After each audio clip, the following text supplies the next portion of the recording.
Geyser में आपको कहीं भी पेंच नहीं दिख रहा होगा, तो हमें किस तरह से खोलना है यही हम जानेंगे। ये देखिए इस गीजर दोस्तों, ये दिख रहा होगा आपको, इसके अंदर कितना ज़्यादा कैल्शियम भरा पड़ा है, हमें आपको बताने की ज़रूरत नहीं है। और इसकी अब हम अच्छी तरीके से फुल सर्विस करेंगे। और इसके जो पाइप आए हुए हैं ये भी हम तुम नहीं जा रहे हो? हम क्या करेंगे? अरे कुंभ लगा हुआ है, जाओ। कुंभ लगा है, जाओ, अब पुण्य कमाओ। नहाने तो जाएंगे ही। पापा तो बोले कि चलेंगे नहाने,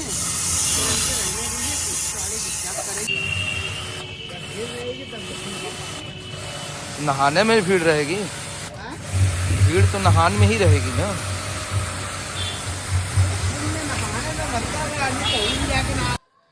हेलो दोस्तों, स्वागत है आपका हमारी नई वीडियो में। दोस्तों आज हमारे पास एक बजाज का प्लेटिनी मॉडल का गीज़र सर्विस करने के लिए आया हुआ है। इस गीज़र में अगर आप देखेंगे तो ये गोल मटोल सा गीज़र है और इसमें सामने से देखने में हमें किसी भी प्रकार का कोई स्क्रू नहीं दिख रहा है और न ही कोई एलिमेंट का कोई कनेक्शन दिख रहा है जिसको कि हम आसानी से इसको खोल पाएँ। तो आज की वीडियो में हम यही जानेंगे कि अगर हमारे पास इस तरह का कोई भी गीज़र आ जाए, ये ऊषा में भी आता है, बजाज में भी आता है और हेवेल्स में भी एक दो मॉडल में इस तरह के गीज़र देखने को मिलते हैं, तो इसे हमें किस तरह से खोलना है और किस तरह से हम इसकी सर्विस करेंगे, आज की वीडियो में हम यही जानेंगे। तो फ्रेंड जैसा कि देख रहे हैं यहाँ पीछे की साइड में स्क्रू दिया है, लेकिन अगर हम इन स्क्रूज को खोलेंगे तो ये पूरा का पूरा टंकी के साथ पूरी बॉडी बाहर निकल आएगी, लेकिन हमारा एलिमेंट बाहर नहीं निकलेगा।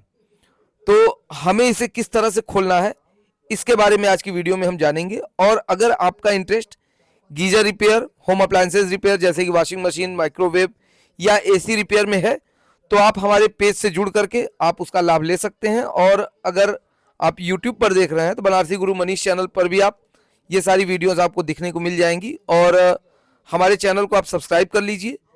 तो फ्रेंड्स जैसा कि हमने आपको शुरू में ही बताया कि इस गीजर की आज हमें सर्विस करनी है, तो यहाँ पे देखिए ये पाइप है, ये जो रेड कलर की पाइप है इसमें हमारा गर्म पानी निकलता है और जो ब्लू कलर की है उसमें से हमारा ठंडा पानी अंदर जाता है। तो यहाँ पे आप देख सकते हैं इसमें कहीं भी आपको किसी भी प्रकार का कोई स्क्रू नहीं दिख रहा होगा।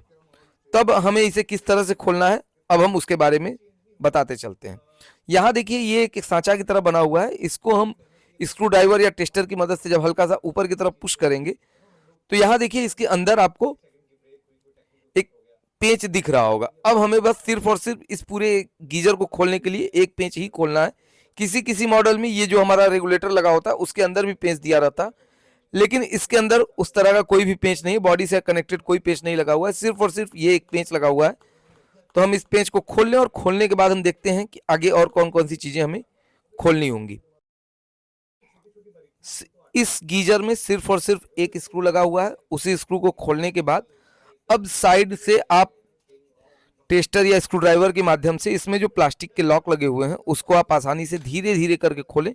बहुत ज़्यादा जल्दीबाजी नहीं और बहुत ज़्यादा जोर की भी ज़रूरत नहीं है, नहीं तो इसके जो लॉक हैं वो टूट सकते हैं।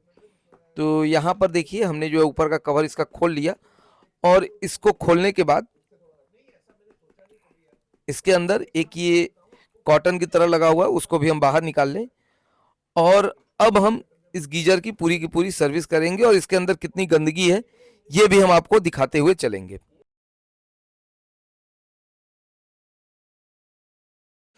इस गीजर की हमें पूरी कंप्लीट सर्विस करनी है, तो इसके लिए हमें इसके जितने भी कनेक्शन है और जितने भी इलेक्ट्रॉनिक पार्ट्स हैं वो हमें सारे के सारे बाहर निकालने होंगे। तो यहाँ पे आप देखते चलिएगा कि हमें कौन कौन सी चीज़ें निकालनी है। सबसे पहले जो हमारा एलिमेंट पे जो हमारे कनेक्शन लगे हुए हैं उसको हम निकाल लेंगे और वो कभी कभी आसानी से प्लास से निकल जाते हैं, अगर नहीं निकल पाते तो आप स्क्रू ड्राइवर के माध्यम से आप निकाल सकते हैं। तो यहाँ एलिमेंट का हमने कनेक्शन निकाल लिया और एलिमेंट का कनेक्शन निकालने के बाद जो हमारे थर्मोस्टेट के जो सेंसर गए हुए हैं एलिमेंट के अंदर उसको भी हमने बाहर निकाल लिया। और अब मेन सप्लाई जो हमारी आ रही है वो हमारे एक और कंपोनेंट पे लगा हुआ है, उस कंपोनेंट से हम मेन सप्लाई भी निकाल लेंगे और उसके बाद उस कंपोनेंट को भी हम खोल करके बाहर निकाल लेंगे। ऐसा हम इसलिए करेंगे क्योंकि इसकी हम प्रॉपर तरीके से सर्विस करेंगे और वो हम जेट मशीन से सर्विस करेंगे। तो इसके लिए हम जितने भी हमारे इलेक्ट्रिक कंपोनेंट्स हैं वो सारे के सारे हम बाहर निकाल लें जिससे कि हमें किसी प्रकार की समस्या का सामना न करना पड़े।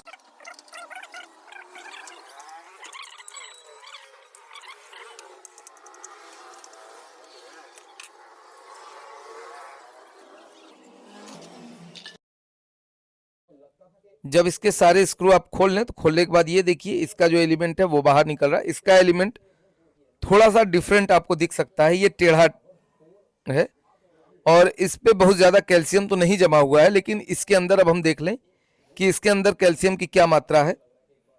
तो जैसा कि हमें दिख रहा है इसके अंदर बहुत ज़्यादा कैल्शियम जमा हुआ है और उसके पहले हम जो इतने इसके बोल्ट थे वो भी हम बाहर निकाल लें, क्योंकि वो अंदर चला जाएगा तो हमें समस्या हो सकती है। यहाँ पर आप सामने देखिए कितना ज़्यादा कैल्शियम इसमें भरा पड़ा हुआ है। अब इसकी हम जेट मशीन से सर्विस करेंगे, क्योंकि उससे जो अब हम सर्विस करेंगे तो अंदर प्रेशर की वजह से हमारी जितने भी कैल्शियम है वो टूट जाएंगे और वो हमें आसानी से बाहर निकल जाएगा। यहाँ पर अभी हम जेट मशीन से ही सर्विस कर रहे हैं और सबसे पहले तो हमने थोड़ा सा इसमें से कैल्शियम बाहर निकाला और बाहर निकालने के बाद फिर से हमने इसमें प्रेशर दिया और ये आप देख लीजिए इसके अंदर जितनी भी गंदगी है वो सारी की सारी काफ़ी अच्छी तरीके से बाहर निकल जाएगी।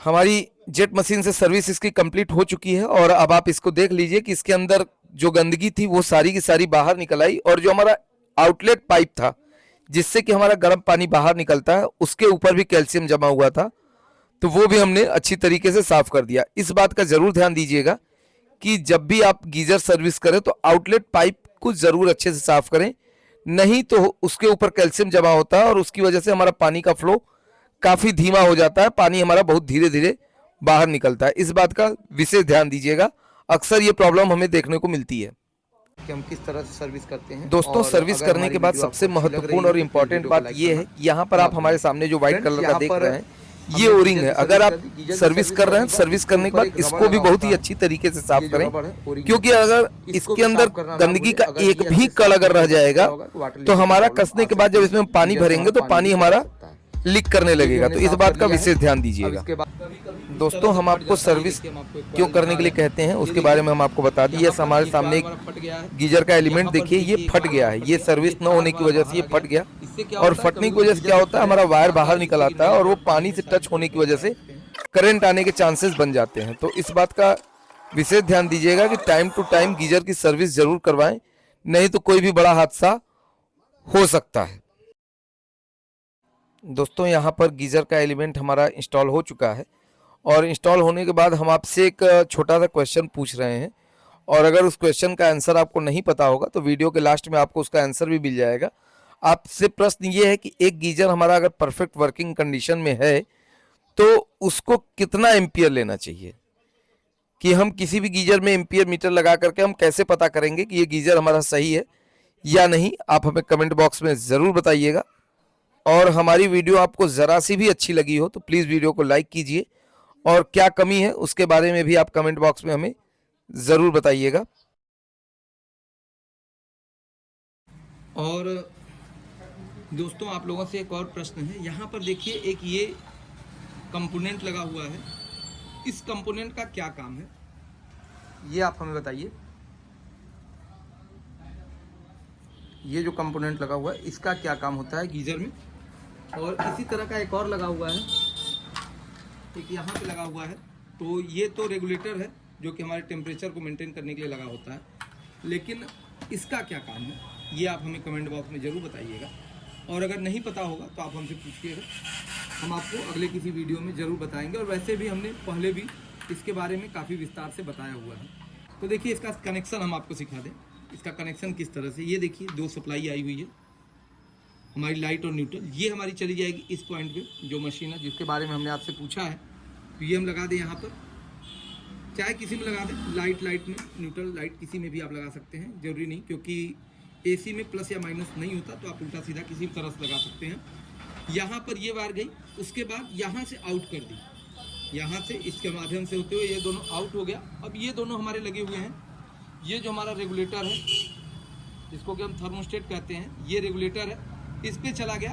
और एक लाइन हमारी आप देखेंगे, ये देखिए एक लाइन ये डायरेक्ट आ गई है, ये यहाँ से गई है और ये पीसीबी में गई है। ये हमारी लाइट के लिए लगी हुई है, ये हमारी लाइट के लिए लगी है। एक कॉमन गया है और वही कॉमन हमारा यहाँ पे डायरेक्ट जुड़ा हुआ है जो कि हमारा चला जाएगा एलिमेंट पर। ये लाइट हमने लगा दी, एलिमेंट पर भी हमारा चला गया। एक सप्लाई हमारी सीधे डायरेक्ट एलिमेंट पे और उसी से एक होते हुए एलईडी पे हमारी चली गई। दूसरा जो वायर है वो हमारा रेड कलर का जो वायर आ रहा है वो हमारा आ गया है इस रेगुलेटर स्विच पे। ये रेगुलेटर स्विच है, दूसरा वायर हमारा रेगुलेटर स्विच पे आ गया। और रेगुलेटर स्विच से यहाँ से देखिए एक वायर गई हुई है, उसी वायर से जो रेड वायर आ रही है उसी वायर से एक और वायर आई हुई है। ये हमारी चली गई एलईडी पर, जो कि हमारी डायरेक्ट चालू होगी, यानी जब हम इसमें करंट देंगे तो ये डायरेक्ट हमारी एक एलईडी हमेशा जलती रहेगी। और दूसरी यहाँ पर, यहाँ से आउट हुआ, और एक ये पीले कलर का वायर लगा हुआ है, ये हमारी दूसरी एलईडी पे लगी होगी, जो कि हमारी कट ऑफ के लिए लगी है। जब हमारा गीज़र पानी गर्म करेगा तो जलेगी, और जब गर्म करना बंद कर देगा तो वो लाइट हमारी बुझ जाएगी। और उसी से एक वायर निकली हुई है, ये वायर पीली वाली, जो हमारी सीधे चली जाएगी एलिमेंट पर, गीज़र के एलिमेंट पर ये हमारी चली जाएगी। तो इस तरह से बहुत ही सिंपल सी वायरिंग किसी भी गीज़र की होती है। और अगर समझ में आ गया होगा तो एक लाइक ज़रूर कीजिएगा, और अगर समझ में नहीं आया होगा तो कमेंट बॉक्स में हमसे पूछिएगा, हम उस सवाल का उत्तर देने की पूरी कोशिश करेंगे। और हमने शुरू में आपसे एक और क्वेश्चन पूछा था कि एक गीज़र हमारा अगर परफेक्ट वर्किंग कंडीशन में होगा तो वो कितने एम्पियर करंट लेगा। अब हम वो चेक करेंगे।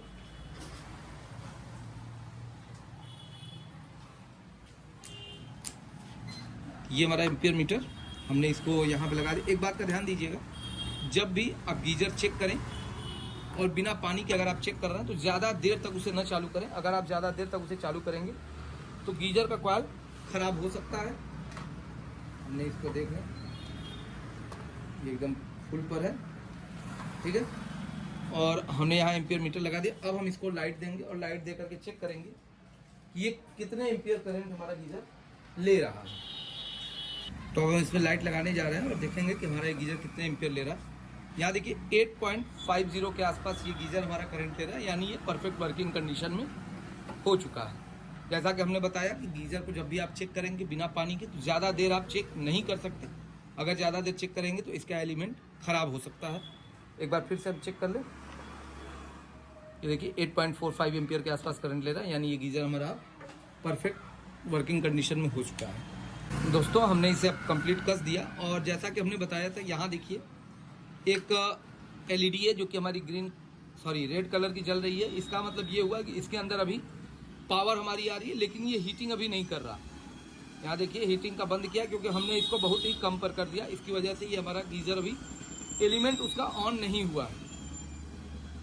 और अब हम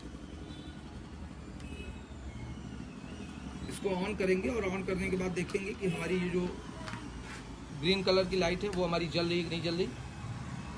ये देखिए ग्रीन कलर वाली लाइट भी हमारी जल गई। और अब हम जैसे इसको बंद करेंगे ये हमारी बंद हो गई। कैमरे में शायद ये देखिए ग्रीन जल गई, ग्रीन हमारी ऑफ हो गई, और ये कंटिन्यू हमारी जलती रहेगी। ये हमारी हीटिंग जब चालू होगी तब ये हमारा काम करेगा। तो फ्रेंड्स उम्मीद करता हूँ आपको हमारी वीडियो ज़रूर पसंद आई होगी, और हमारी वीडियो से आपने कुछ नया ज़रूर सीखा हो। तो फ्रेंड्स वीडियो को लाइक कीजिए, शेयर कीजिए, और फेसबुक पेज पर नए हैं तो पेज को फॉलो करना ना भूलें। मिलते हैं इसी तरह किसी और नई वीडियो में, तब तक के लिए जय हिंद।